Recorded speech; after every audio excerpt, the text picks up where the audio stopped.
একজন ব্যক্তি সালাম দিলে 5টা ভুল করে। কয়টা? একবার সালাম দিলে, সালাম দেওয়া ইবাদত না?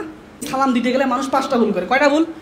5টা ভুল করে, 5টা বিদাত করে। প্রথম, সালামেই ভুল করে, কইতেই পারে না যে সালাম কোনটা, সঠিক উচ্চারণ তো জানে না, তার আবার বিদাত ঢুকে ফেলছে, এমনি সালাম দেয়, এইভাবে সালাম দেয়, আসসালামু আলাইকুম ওয়া রাহমাতুল্লাহ হিতা আলা ওয়া বারাকাতুহু। বাটা হিতা আলা লাগালি কেন? মানে হিতা আলা লাগালেন কেন? হাদিসে তো হিতা আলার কথা নাই। ও মাগফিরাতু ওয়া জান্নাতুন নাঈম, এটা সেটা আরও জান্নাতুল ফেরদৌস, এই জাতীয় লাগিয়ে দে।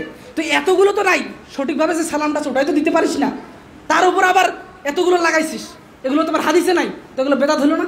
একটা ভুল। 2, সালাম দেওয়ার পরে মুসাফা করা কি সুন্নাত। কয় হাতে মুসাফা? 2 হাতে। আপনার 1 আমার 1, 2, কিন্তু আমরা কি করি? 4, আপনার 2 আমার 2, 4। হইল না? বেদাত হইল।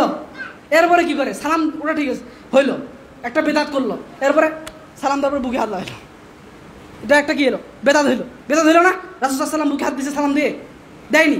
ভাই দেখেন, আপনি বলতে পারেন যে দিলে সমস্যা কি, বলতে পারেন কি না দিলে সমস্যা কি? তো আমি বলবো ভাই না দিলে সমস্যা কি? রাসূল সাল্লাল্লাহু আলাইহি ওয়াসাল্লাম তো দেন নাই, আপনি কি রাসূল সাল্লাল্লাহু আলাইহি ওয়াসাল্লামের থেকে বেশি পণ্ডিত?